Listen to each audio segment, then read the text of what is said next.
Oi, amados, muito bom dia, que a graça e a paz do nosso Deus seja e esteja com vocês, não somente hoje, mas para todos sempre.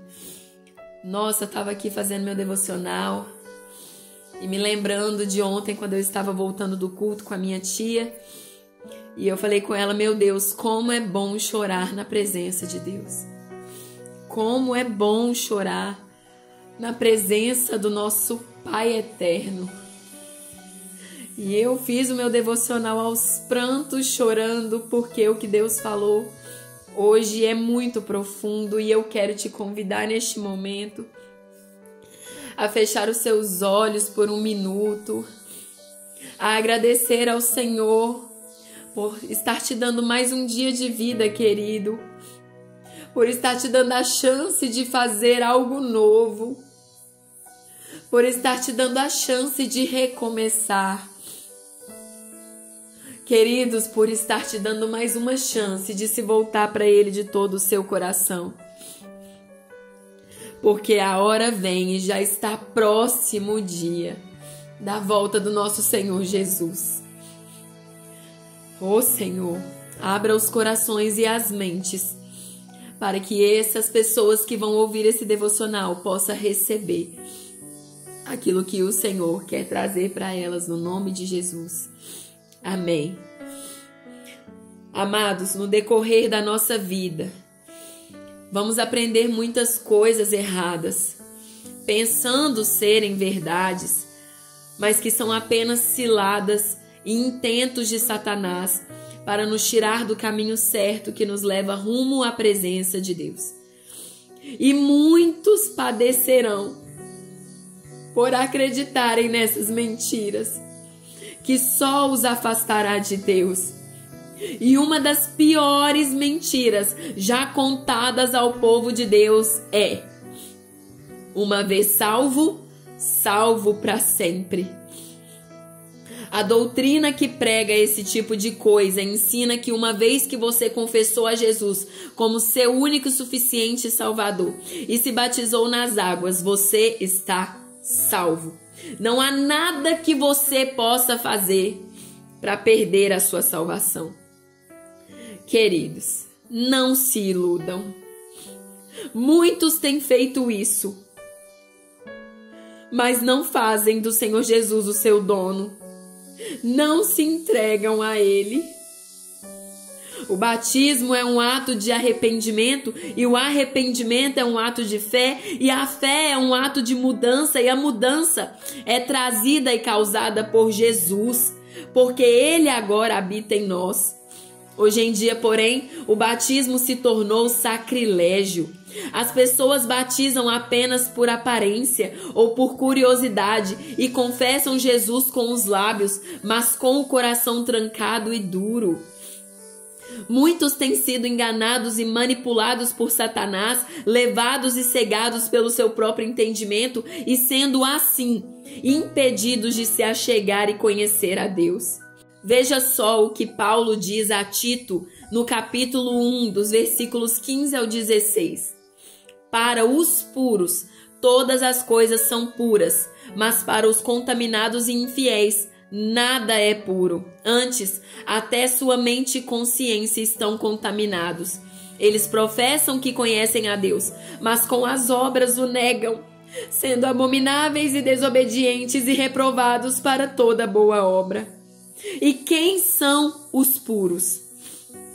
São todos os que verdadeiramente se entregaram a Deus e que agora o conhecem e buscam se santificar e purificar-se por causa dele. Pois a palavra nos ensina: sede santos, porque eu sou santo.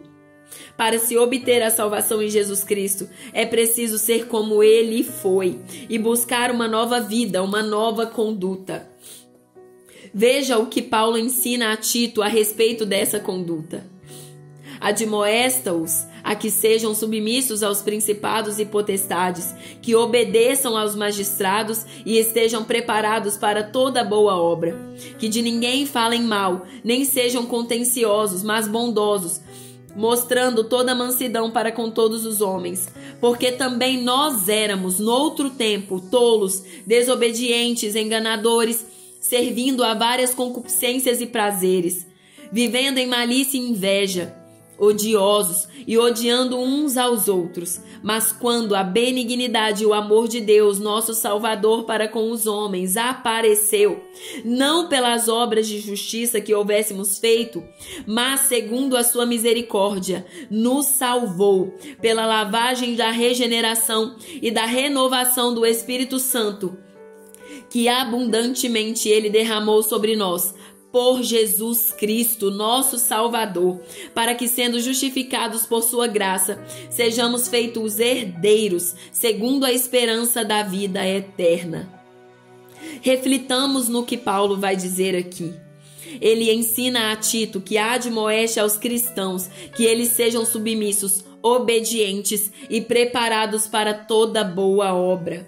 Ele diz que agora, estando em Cristo, que ninguém deve sequer falar mal de alguém, nem criar contendas, mas ser bondoso e manso para com todos, lembrando sempre de onde Deus os tirou. Lembrando, queridos, que no passado éramos como aqueles que estão longe de Deus.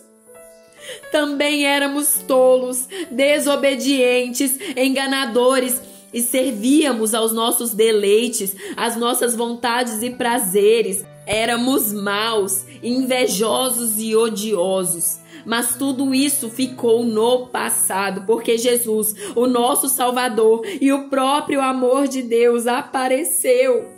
Ele se manifestou em carne para nos ensinar como deveríamos agir, como deveríamos ser, como deveríamos agradar a Deus. E ele não apareceu por algo que fizemos ou por merecimento nosso, mas sim pela sua misericórdia, para que fôssemos lavados, regenerados e renovados no Espírito Santo, o qual ele derrama sobre nós em abundância por Cristo Jesus, nosso Salvador. Muitos falam, se batizam, vão para a igreja, mas não são transformados, não são lavados, não são regenerados e não vivem a renovação do Espírito Santo. E por quê? Porque nunca receberam Jesus em seus corações, nunca o buscaram de verdade, nunca se entregaram a Ele e, portanto, nunca receberam o Espírito Santo. O Espírito Santo só pode ser derramado por Jesus Cristo. Veja o que Paulo diz, o nosso Salvador. Sem o ter recebido de verdade e feito Ele convidado de honra em nossos corações e em nossas vidas, não o recebemos e, portanto, não recebemos do derramar do Espírito Santo sobre nós. Muitos abandonam a Deus porque nunca receberam a Jesus Cristo, nunca tiveram o Espírito Santo habitando neles. É como um carro novo.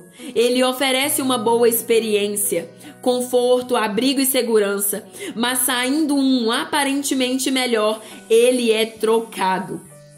O mundo sempre será aparentemente melhor, queridos.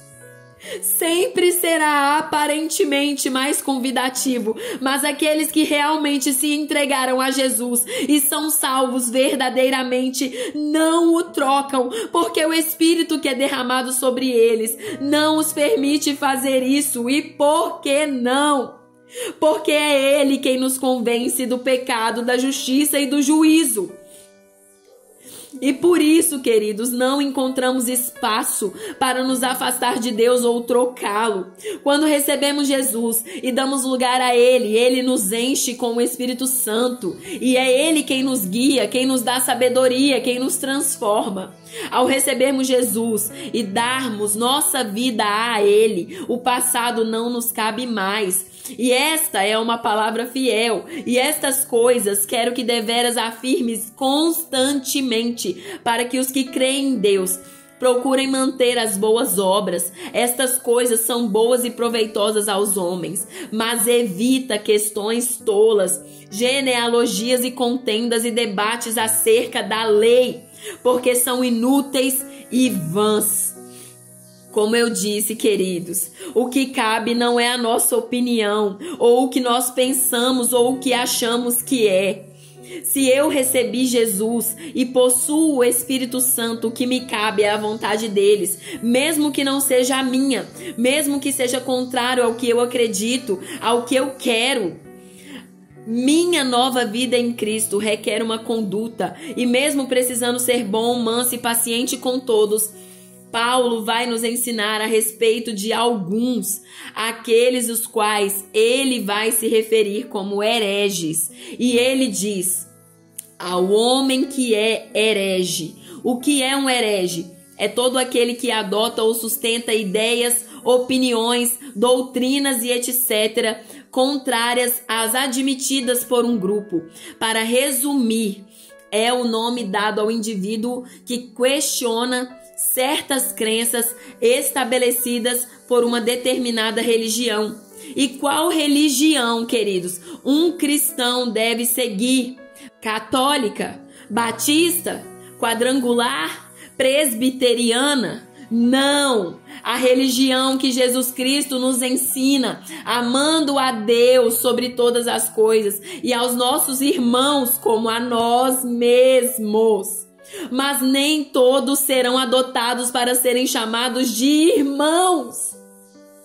E ao homem que é herege, depois da primeira e segunda admoestação, rejeita, sabendo que aquele que é assim está pervertido e peca, estando condenado em si mesmo.